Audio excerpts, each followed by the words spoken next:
Bismillahirrahmanirrahim. Assalamualaikum warahmatullahi wabarakatuh.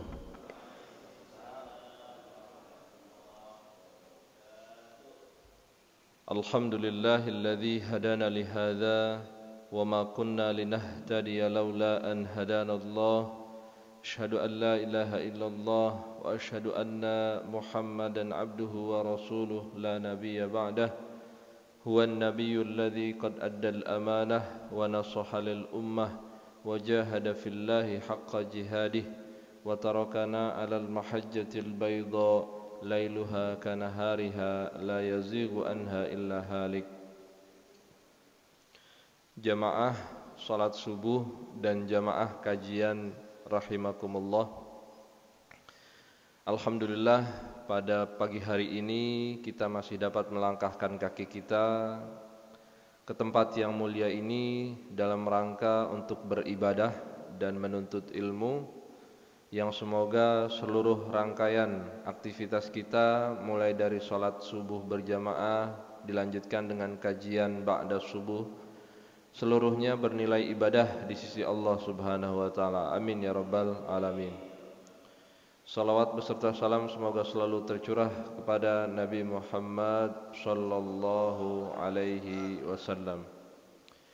Hadirin jamaah kajian rahimakumullah, tema kita pada pagi hari ini insyaallah akan berbicara tentang wawasan Al-Qur'an tentang takdir.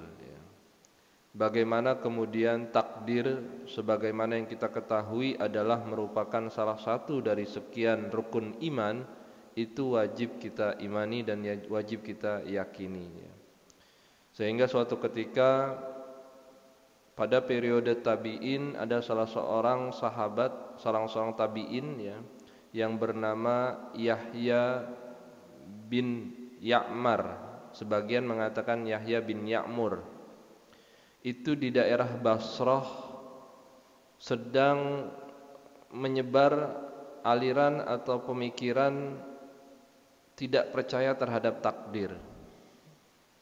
Nah, kemudian seorang Yahya bin Ya'mar ini ingin merujuk, mencari kebenaran terhadap ajaran Islam tentang yang namanya takdir. Maka kemudian berazamlah Yahya bin Ya'mur ini untuk mengklarifikasi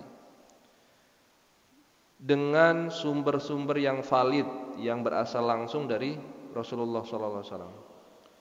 Yahya kemudian berniat untuk pergi ke Mekah untuk menelusuri hadis yang namanya tentang takdir. Sehingga singkat cerita, pada suatu musim haji berangkatlah seorang Yahya bin Ya'mur ini ditemani dengan salah seorang temannya yang bernama Humaid. Singkat cerita, kemudian keduanya tibalah di kota Mekah.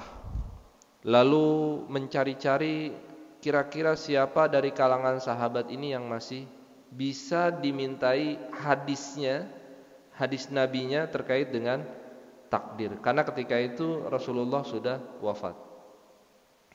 Kemudian keduanya masuk ke Masjidil Haram. Dan benar saja di dalam Masjidil Haram ia kemudian sudah berjumpa dengan seorang Abdullah bin Umar, yang tidak lain adalah putra dari Khalifah Umar bin Khattab. Kemudian Yahya ini mengklarifikasi kepada seorang Abdullah bin Umar, wahai sahabat, di daerah Basrah sedang berkembang aliran pemikiran, keyakinan yang tidak meyakini yang namanya takdir. Bagaimana Rasulullah mengajarkan terkait dengan takdir ini? Kemudian dijawablah oleh Abdullah bin Umar, wahai Yahya, jika saja engkau masih mendapati nanti ketika engkau akan pulang, ketika engkau kembali lagi ke Basrah, mendapati sekelompok orang-orang yang masih meragukan yang namanya takdir, maka ketahuilah bahwa aku dengan ajaran Islamku itu berlepas diri dari keyakinan engkau, wahai saudaraku. Katakan seperti itu jika engkau ketemu. Maka kemudian Abdullah bin Umar melanjutkan ceritanya, melanjutkan percakapannya dengan kemudian menceritakan bahwa suatu ketika Nabi Muhammad SAW itu didatangi oleh malaikat Jibril, yang kemudian dikenal dengan hadis tentang ajaran apa itu Islam, apa itu iman, dan apa itu ihsan. Nah, kemudian disebutkanlah hadisnya oleh Abdullah bin Umar sampai pada kata antu'mina bil qadari khairihi wa syarrihi, yang artinya kurang lebih dari sekian rukun iman, dan di akhir rukun iman yang keenam kemudian Abdullah bin Umar mengutip hadis Nabi bahwa rukun iman yang keenam adalah mengimani, meyakini yang namanya qada dan qadar, atau yang sering kita kenal dengan takdir, baik itu buruk maupun takdir yang baik, ya. Nah, itu kemudian seorang Yahya bin Ya'mur kemudian bertambah semakin yakin bahwa suatu kekeliruan, ya, yang dialami oleh kelompok yang ada di Basrah itu ketika tidak meyakini yang namanya takdir. Nah, oleh karena itu kemudian Abdullah bin Umar juga menceritakan bahwa wahai Yahya, ketahuilah bahwa sebanyak apapun, ya, harta yang engkau miliki, sebanyak apapun emas yang dimiliki oleh seorang manusia, apakah itu sebanyak gunung, ya, kemudian disedekahkan harta itu, kemudian emas itu kemudian disedekahkan, diinfakkan, tapi ia tidak mengimani dengan takdir, maka sebetulnya sedekahnya itu adalah sia-sia. Nah, oleh karena itu perkara takdir ini adalah perkara yang krusial, yang mendasar dan wajib bagi seseorang yang mengaku dirinya adalah beriman, itu harus mengimani yang namanya takdir. Nah, oleh karena itu takdir dapat kita fahami dengan pertama secara bahasa. Takdir berasal dari kata qaddara yuqaddiru taqdiran, yang artinya adalah ketentuan atau ketetapan. Kita dapat menemukannya misalnya pada ayat a'udzubillahi minasyaitonirrajim, nahnu qaddarna bainakumul mauta wa ma nahnu bimasbuqin, ya. Bahwa kata Allah, telah kami tetapkan, telah kami tentukan bagi engkau, bagi kalian wahai manusia, ajal masing-masing dari kalian. Nah, ini konteks ayatnya berarti berbicara tentang ajal, ya. Begitu juga di ayat yang lain Allah Subhanahu wa taala menyebutkan kata takdir, inna kulla syai'in khalaqnahu biqadar. Bahwasanya kami telah tetapkan bagi masing-masing manusia, bagi setiap manusia itu dengan ketetapan dan ketentuannya masing-masing. Nah, oleh karena itu secara bahasa takdir itu diambil dari kata qaddara yuqaddiru, yang artinya ketentuan dan ketetapan. Adapun secara istilah, takdir adalah segala yang terjadi, sedang terjadi dan yang akan terjadi, ya. Dan telah ditentukan oleh Allah Subhanahu wa taala, baik sesuatu itu yang baik maupun sesuatu yang buruk, ya. Jadi memang kalau dari hadis yang diriwayatkan oleh Abdullah ibnu Umar itu kan redaksinya antu'mina bil qadari khairihi wa syarrihi, ya. Ada kata khairihi wa syarrihi. Nanti ada lagi hadis dengan redaksi yang lain yang diriwayatkan oleh Abu Hurairah, itu hanya menyebutkan secara global saja, antu'mina bil qadari kullihi. Nah, gitu. Jadi ada dua redaksi memang, ya, dengan riwayat yang berbeda, namun maknanya kurang lebih sama, mirip, ya. Bahwa nanti semua ketetapan dan ketentuan dari Allah itu wajib kita imani, kurang lebih seperti itu. Nah, definisi atau arti takdir secara istilah ini kemudian kita dapat temukan dalam ayat ma asaba min musibatin fil ardi wala fi anfusikum, ya. Bahwa segala musibah, segala sesuatu yang terjadi di atas muka bumi ini dan pada diri kalian, illa fi kitabim min qabli an nabra'aha. Itu sebetulnya sudah ditentukan, itu sebetulnya sudah ditetapkan bahkan sebelum penciptaan. Inna dzalika 'ala Allahi yasir. Dan sesungguhnya hal demikian bagi Allah adalah perkara yang sangat mudah. Likaila ta'sau 'ala ma fatakum wa la tafrahu bima atakum. Ya. Konsekuensinya adalah jangan kemudian manusia itu merasa terlalu bergembira apabila kemudian ketentuannya, takdirnya itu adalah takdir yang baik, atau jangan terlalu berputus asa apabila kemudian mendapatkan takdir yang kurang beruntung. Wallahu la yuhibbu kulla mukhtalin fakhur. Dan Allah Subhanahu wa taala sangat membenci orang-orang yang sombong dan takabur. Nah, inilah definisi dari takdir secara bahasa dan secara istilah. Selama ini mungkin yang kita fahami, bahkan dari ayat ini memang sekilas seakan-akan takdir itu adalah untuk yang namanya musibah. Padahal kan tidak. Padahal takdir itu bisa berbentuk sesuatu yang baik dan bisa juga sesuatu yang buruk. Terlepas dari itu, bagaimanapun itu keadaannya, maka sikap kita sebagai seorang yang beriman adalah kita wajib mengimani yang namanya takdir. Nah, para jamaah kajian rahimakumullah, dalam memahami dan berbicara tentang takdir, kita dapat mendekatinya minimal dari dua perspektif, ya. Yang pertama adalah takdir dari perspektif teologis, ya. Karena takdir itu berkaitan erat dengan perbuatan manusia. Perbuatan manusia merupakan gambaran dari perbuatan Allah Subhanahu wa taala, manifestasi dari perbuatan Allah. Nah, oleh karena itu, sebagaimana yang kemudian tadi diceritakan oleh Yahya bin Ya'mur, keadaan orang-orang di kota Basrah itu sebetulnya adalah menggambarkan tentang kelompok yang kedua sebetulnya. Tapi sebelum ke kelompok yang kedua, kita akan ke kelompok yang pertama dulu, ya. Bahwa dalam mensikapi takdir, manusia itu terbagi menjadi 3 golongan, 3 kelompok. Kelompok yang pertama dikenal dengan kelompok Jabariyah, ya. Siapa itu kelompok Jabariyah? Yaitu kelompok yang kemudian meyakini bahwa seluruh perbuatan manusia itu seluruhnya adalah Allah Subhanahu wa taala yang berkehendak, ya.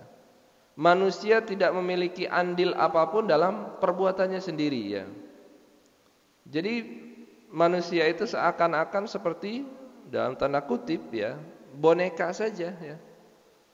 Dia berbuat baik itu karena Allah, dia berbuat buruk juga karena Allah, ya. Nah, ini keyakinan kelompok Jabariyah, ya. Maka kemudian keyakinan kelompok Jabariyah ini menafikan potensi yang dimiliki oleh manusia. Jadi di mata kelompok Jabariyah itu, manusia itu tidak sekedar seperti boneka saja, ya. Dia tidak memiliki potensi untuk mengembangkan dirinya, dia tidak memiliki potensi untuk berbuat sesuai dengan perkembangan zaman dan lain sebagainya. Nah, oleh karena itu, inilah keyakinan dari kelompok yang pertama, yaitu kelompok Jabariyah. Kemudian keyakinan ini, doktrin ini dikritisi oleh kelompok yang kedua. Kelompok yang kedua dikenal dengan kelompok Qadariyah, ya. Kelompok Qadariyah adalah lawan dari kelompok Jabariyah. Kalau kelompok Jabariyah itu yang menjadi sentralnya itu adalah Allah, Tuhan, ya. Kelompok Qadariyah ini berbeda, ya. Kelompok Qadariyah meyakini bahwa yang berperan penting dalam tingkah laku manusia, ya manusia itu sendiri, ya. Allah, Tuhan itu tidak punya ikut campur dalam perbuatan manusia. Sehingga kemudian kelompok Qadariyah itu mengangkat, mengutip suatu ayat Al-Quran Innallaha la yughayyiru ma biqaumin hatta yughayyiru ma bi anfusihim, ya. Kelompok Qadariyah mengutip ayat ini dan menjustifikasi bahwa yang berperan penting itu ya manusia, gitu. Manusia itu berhak menentukan apakah ia akan melakukan perbuatan baik atau perbuatan buruk, itu manusia. Allah dalam hal ini tidak memiliki peran apapun, ya. Pemikiran atau doktrin kelompok Qadariyah ini mirip dengan apa yang diyakini oleh kelompok Mu'tazilah, ya. Seperti kita ketahui bahwa kelompok Mu'tazilah itu sangat mendewakan yang namanya akal, ya. Kelompok Mu'tazilah itu sangat berpatokan pada sesuatunya itu pada rasio, pada logika, ya. Sehingga kemudian apapun yang tidak masuk akal menurut kelompok Mu'tazilah itu adalah salah, ya. Nah, dua keyakinan ini yang saling bertentangan ini itu kemudian dicoba ditengahi oleh kelompok yang ketiga, yaitu kelompok atau aliran Asy'ariyah, ya. Kelompok Asy'ariyah ini ingin menengahi dua keyakinan yang ekstrim, ya. Yang satu terlalu fatalis, ya, menafikan peran manusia. Yang kedua terlalu optimis, ya, mengatakan bahwa manusia itu adalah memiliki hak penuh dan Tuhan pun tidak campur tangan dalam perbuatannya. Nah, kelompok Asy'ariyah ini mengatakan bahwa betul, ya, manusia itu adalah melakukan dengan keinginannya sendiri. Akan tetapi ia juga harus yakin dan faham bahwa seluruhnya itu adalah kehendak dari Allah. Nah, jadi gabungan antara keyakinan bahwa Allah itu memiliki kehendak dan manusia itu memiliki kehendak, itu kemudian menjadi doktrinnya kelompok atau aliran Asy'ariyah. Nah, oleh karena itu dari perspektif teologis sebetulnya takdir ini kemudian memunculkan tiga aliran ini, tiga kelompok ini, ya. Yang paling baik, yang paling bijak tentu yang ketiga, ya. Yaitu yang meyakini bahwa Allah itu punya campur tangan dalam perbuatan manusia, yang kemudian nanti dikenal sebagai takdir. Ini perspektif yang pertama. Perspektif yang kedua adalah kita dapat memahami takdir, kita dapat mendekati takdir itu dengan perspektif sains, ya.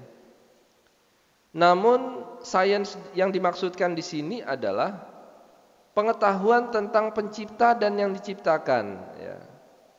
Jadi nanti hubungannya antara Allah dengan dunia dan alam semesta, ya.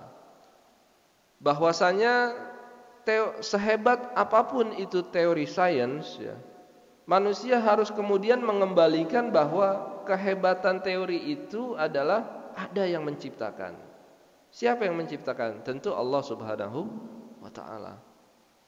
Nah, oleh karena itu dalam perspektif sains ini takdir menjadi relevan untuk difahami dengan kacamata sains. Yang paling banyak, yang paling dominan itu adalah terkait dengan proses penciptaan manusia, ya.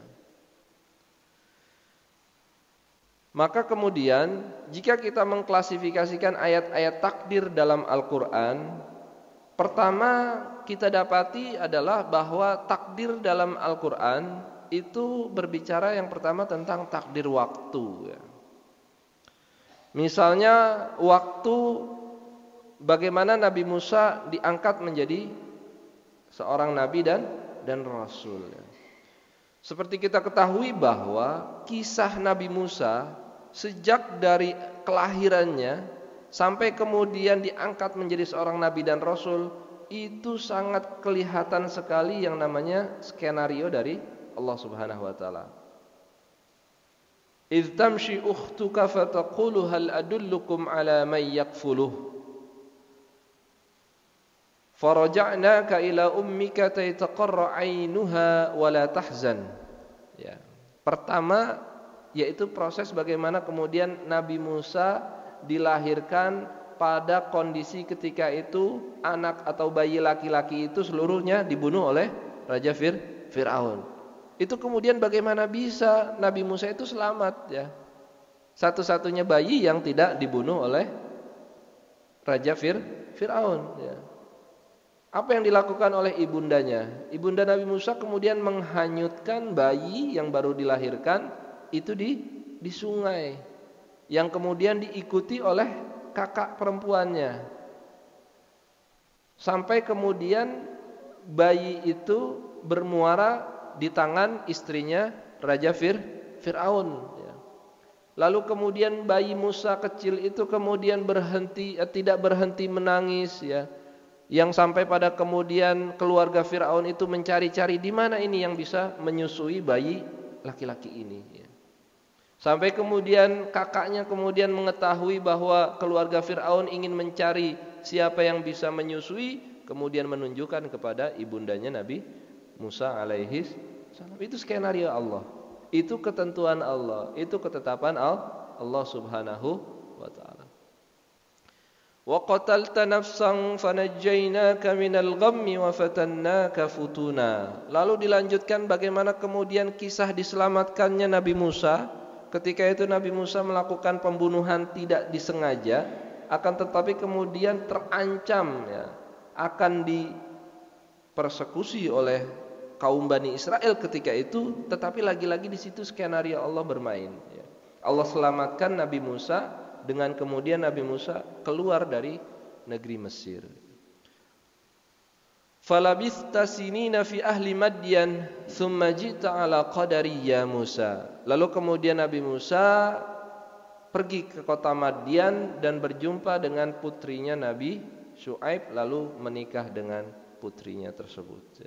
Nah, ini seluruhnya skenario dari Allah dan semuanya adalah ketentuan dan ketetapan dari Allah subhanahu wa ta'ala kepada Nabi Musa alaihi salam. Itu yang pertama. Atau misalnya yang kedua, waktu dibangkitkannya makhluk hidup ya. Awalam yarau anna Allah alladhi khalaqas samawati wal arda qadirun ala an yakhluqa mithlahum wa ja'ala lahum ajalan la raiba fihi fa abaz zalimuna illa kufura. Bagaimana kemudian Allah setelah menciptakan langit dan bumi itu juga kemudian menetapkan masing-masing ketentuan bagi para makhluknya, termasuk manusia. Kapan manusia itu kemudian menemui ajalnya alias mati dan kapan ia dilahirkan. Nah, oleh karena itu ayat ini sebetulnya berbicara tentang manusia itu akan mengalami dua kali kehidupan. Kehidupan yang pertama adalah kehidupan di atas muka bumi, dan kehidupan kedua adalah kehidupan pasca kematian. Dan seluruh manusia wajib mengimani itu. Wabil khusus adalah umat Islam. Nah, yang berikutnya adalah waktu mengembalikan sesuatu yang sudah mati. Nah, kisah ini sebetulnya terjadi pada Nabi Ibrahim dan juga Nabi Isa alaihimassalam ya. Ayatnya misalnya au kalladzi marra ala qaryati wa hiya khawiyatun ila akhiril ayah. Jadi sebetulnya para jamaah sekalian ya, rahimakumullah, mukjizat yang diberikan Allah kepada para nabi dan rasulnya sesungguhnya adalah dalam rangka untuk mengungguli ya, kehebatan-kehebatan yang dimiliki oleh suatu kaum tersebut ya.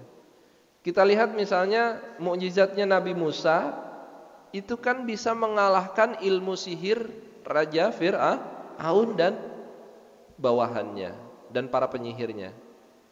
Misalnya Nabi Musa itu diberikan mukjizat apa? Tongkat yang kemudian bisa berubah menjadi ular yang sangat besar. Itu mukjizatnya Nabi Musa alaihissalam. Nah, mukjizatnya Nabi Isa itu adalah diantaranya salah satunya adalah bisa menghidupkan orang yang sudah mati ya.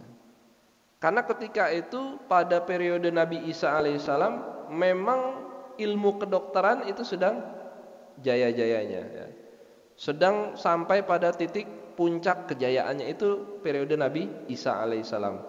Oleh karena itu Allah berikan mukjizat berupa apa? Nabi Isa bisa menghidupkan orang yang sudah mati ya.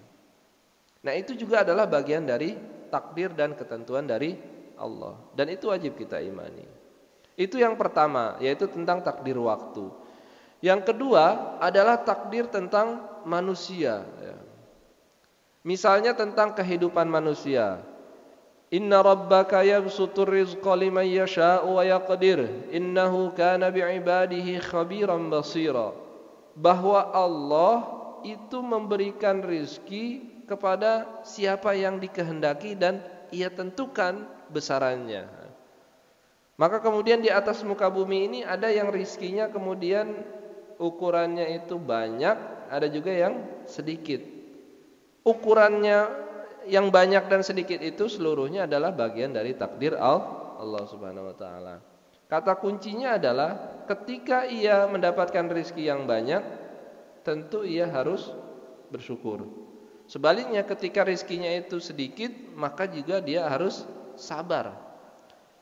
Nah, inilah kemudian pesan dari baginda Rasulullah SAW dalam hadisnya, ajaban li amril mu'min. Inna amrahu kullahu khair, ya. Kata Nabi itu kan luar biasa ini perkara umat Islam ini. Orang beriman itu seluruh sikapnya itu luar biasa.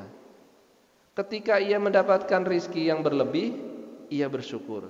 Ketika ia diuji dengan rizki yang sedikit, ia bersabar.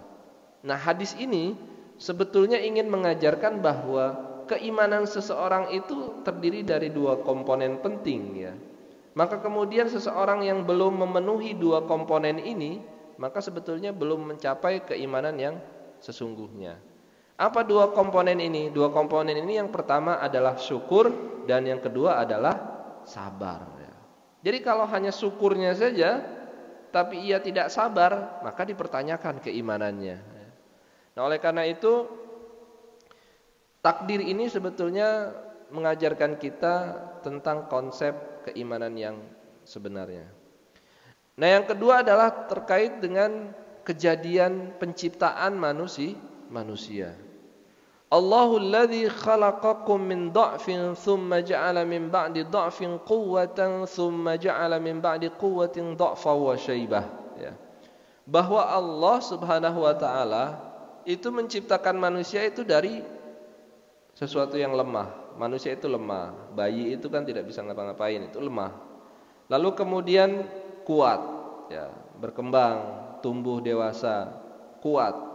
Akan tetapi di akhirnya kemudian lemah lagi, ya. Ya, ini sebagaimana di dalam surat At-Tin.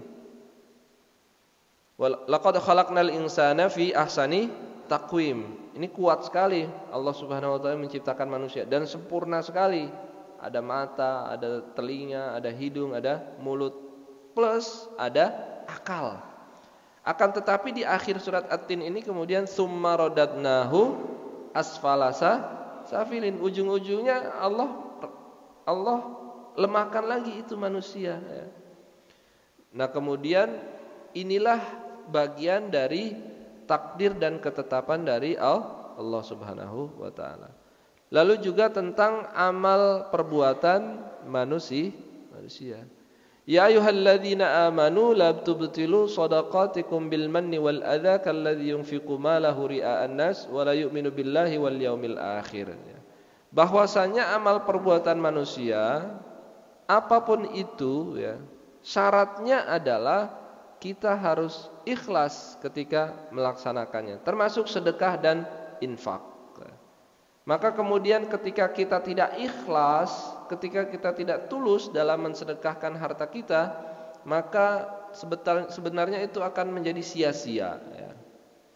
Sebenarnya itu akan menjadikan infak dan sedekahnya kita itu tidak bernilai apa-apa di sisi Allah Subhanahu wa taala. Oleh karena itu kita harus yakin, kita harus ikhlas bahwa apa yang kita lakukan, apa yang kita perbuat adalah dalam rangka lillahi ta'ala.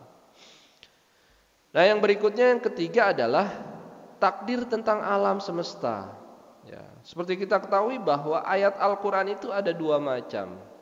Yang pertama adalah ayat qauliyah, yaitu ayat-ayat yang kita baca di dalam mushaf Al-Quran. Itu ayat qauliyah. Yang kedua dikenal dengan ayat kauniyah, yaitu ayat tentang alam semesta. Dan di dalam Al-Quran itu banyak sekali ya. Misalnya di juz Amma itu, juz 30, itu sangat banyak sekali isyarat-isyarat ilmiah yang diajarkan oleh Allah Subhanahu wa taala dalam Al-Quran. Termasuk dalam surat Yasin ya. Di dalam surat Yasin disebutkan wasyamsu tajri limustaqarril laha dzalika taqdirul azizil alim wal qamara qaddarnahu manazila hatta 'ada kal urjunil qadim ya. Jadi surat Yasin itu jangan dianggap sebagai surat kematian, enggak ya. Di dalamnya itu ada juga teori sains, teori keilmuan ya. Misalnya tentang bagaimana matahari dan bagaimana bulan itu kemudian berjalan pada rotasinya, pada jalurnya. Yang apabila kemudian Allah Subhanahu wa taala itu tidak ikut campur di sana, pasti akan terjadi yang namanya benturan antar benda-benda angkasa tersebut ya. Nah, inilah kemudian konsep ketauhidan dalam Islam itu ada 3 sebetulnya. Yang kedua ini yang menurut saya berbeda dengan konsep ketauhidan atau teologi dalam agama lain. Maka dalam Islam itu yang pertama ada konsep tauhid uluhiyah, yaitu meyakini bahwa Allah yang telah menciptakan. Tapi tidak berhenti di situ ya. Ke konsep yang kedua yaitu tauhid rububiyah. Setelah menciptakan, Allah itu memelihara. Nah, dalam keyakinan dalam teologi agama lain itu tidak ya. Mereka hanya meyakini berhenti pada Tuhan itu menciptakan saja, titik ya. Tidak memeliharanya setelah menciptakan. Tetapi dalam Islam itu kita meyakini Allah itu menciptakan sekaligus Allah juga memelihara ya. Bagaimana kemudian matahari itu berjalan pada rotasinya sampai kemudian tidak berbenturan dengan benda-benda angkasa yang lain, itu pun sebetulnya adalah ketentuan dan takdir dari Allah Subhanahu wa taala. Itu terkait dengan benda-benda langit ya. Lalu juga tentang kejadian air ya. Bagaimana kemudian Allah menurunkan air dari langit berupa air hujan, seluruhnya adalah dalam rangka untuk memakmurkan bumi ini ya. Walladzi nazzala minas sama'i ma'an biqadarin fa'ansharna bihi baldatan maita kadzalika tukhrajun. Bayangkan misalnya ya, tidak ada hujan sama sekali dan itu kita alami saat ini ya. Kering ya, kekeringan ya. Sumur-sumur itu kering ya, sumber mata air itu enggak keluar airnya. Apa yang kita alami? Kesulitan Bapak-bapak Ibu. Kita kesulitan untuk minum, kita kesulitan untuk melanjutkan kehidupan kita. Akan tetapi karena ketetapan dan ketentuan dan takdir dari Allah, Allah kemudian turunkan air hujan itu ya. Maka kemudian kita dapat mendapatkan sumber mata air yang melimpah ruah. Begitu juga tentang penciptaan langit dan bumi ya. Allahul ladzi khalaqa sab'a samawati wa minal ardi mithlahunna, bahwa Allah telah menciptakan 7 langit dan 7 bumi. Nah, dalam Al-Quran para jamaah sekalian, itu sangat syarat sekali yang namanya dengan simbol ya. Nah, di antaranya adalah kata sab'a samawat. Sab'a dalam bahasa Arab, sab'ah itu kan 7 ya. Itu kok ada ya dalam Al-Quran itu simbol seperti ini, ada 7, ada maknanya apa? Karena disitulah rahasia dari Al-Quran. Nah, itu kemudian ditemukan oleh para saintis, para ahli ilmuwan, bahwa bumi itu sebetulnya dilapisi oleh 7 lapisan ya. Atau yang kemudian kita kenal dengan atmosfer ya, yang kemudian melindungi bumi itu dari apakah itu radiasi, cahaya ultraviolet, matahari dan seterusnya ya. Nah, jadi banyak sekali isyarat-isyarat ilmiah sebetulnya yang sudah diberikan oleh Allah yang sesuai dengan teori sains kemudian gitu. Walaupun kemudian Al-Quran itu memang bukan kitab sains, bukan ya. Hanya saja Al-Quran hanya memberikan kisi-kisinya, isyarat-isyaratnya saja. Nah, baru kemudian ditemukan teori-teori sains modern dan ternyata itu sesuai ya. Maka kan tidak sedikit kemudian yang masuk Islam melalui sains ini, meyakini bahwa oh ternyata Al-Qur'an itu benar. Oh ternyata Al-Qur'an itu sejalan dengan keilmuan. Nah, oleh karena itu disinilah pentingnya kita memahami dan mentadaburi Al-Qur'an. Wabil khusus dengan kacamata keilmuan modern, apakah itu kacamata sains, apa itu kacamata sosial dan lain sebagainya. Nah, berikutnya adalah juga balasan orang-orang kafir ya. Kalau tadi tentang amal perbuatan manusia, maka konsekuensinya juga akan ada. Misalnya orang-orang kafir akan mendapatkan konsekuensi matsalul ladzina kafaru bi rabbihim a'maluhum karamadin ishtaddat bihir rih fi yaumin 'asif ya. Nanti orang-orang kafir itu di hari kiamat ya, seluruh amal perbuatannya itu kosong, nol besar ya. Jadi diibaratkan di sini di ayat ini seperti sesuatu yang ditiup oleh angin, disapu bersih, enggak ada sama sekali. Itu balasan untuk orang-orang kafir. Sebaliknya, balasan untuk orang-orang beriman adalah wa yarzuqhu min haitsu la yahtasib. Ya, wa may yatawakkal 'alallahi fahuwa hasbuh. Innallaha balighu amrih. Qad ja'alallahu likulli syai'in qadara. Sebaliknya, balasan untuk orang-orang yang beriman adalah Allah akan memberikan rizki dari mana saja. Itu di dunia. Apalagi nanti di akhirat. Maka pilihannya lagi-lagi ada di kita. Apakah kita akan menjadi orang yang kafir atau kita akan menjadi orang yang beriman. Nah, sebagai pengantar saya cukupkan dulu. Kurang lebihnya mohon maaf.